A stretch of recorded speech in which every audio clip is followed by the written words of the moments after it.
pour moi, tu sais, Austin, c'est le meilleur asset qu'on va avoir. Antoine m'a dit, tu sais quoi? Je vois tes réactions à chaud sur certains sujets.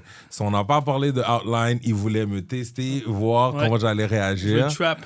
So, allons-y, mon cher, je t'écoute. C'est quoi qu'on parle aujourd'hui? Bon, on va commencer par un sujet chaud en ce moment sur les podcasts. C'est ce que Rich Paul avait dit sur son podcast concernant l'échange de A.R. Reeves contre Jaren Jackson Jr. OK.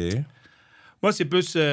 cet échange-là ne peut pas se faire en tant que tel parce que le contrat de AR ne matche pas le contrat de Jaren Jackson Jr. Donc, déjà, de ça, ça se fait pas. Mais c'est juste le fait qu'un agent puisse dire ça d'un client qui n'est pas de lui.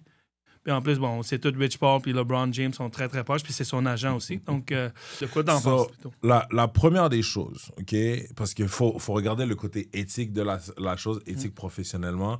Puis il faut regarder, pour moi, dans quel but qu'il a fait ça. Right? C'est une manière d'avoir beaucoup de vues. Right? Puis moi, personnellement, OK?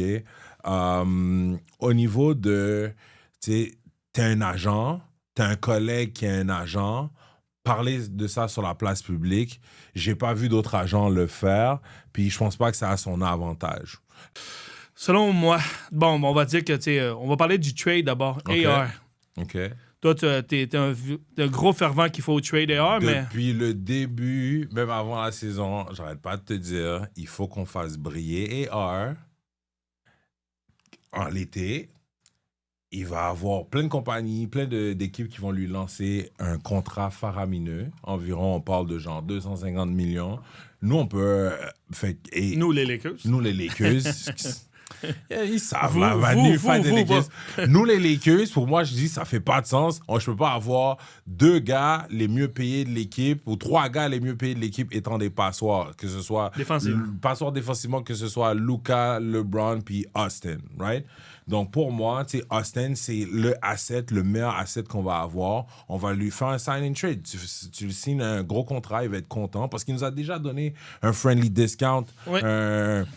Dans le contrat qu'il est en ce moment. So, on ne peut pas lui demander de encore prendre un pay cut parce que les Lakers, est-ce qu'ils veulent s'embarquer et donner un 240, 250 millions? Je pense qu'ils vont plutôt essayer d'offrir peut-être un 180, 200 millions. Mais c'est son tour d'avoir son bag aussi. Pour moi, c'est sign and trade. Puis on va essayer d'aller trade pour le plus gros joueur qu'on peut trouver sur le marché à ce moment-là dans une équipe qui veut avoir ça. Ça va être durant le off-season, Austin Reeves va se faire trade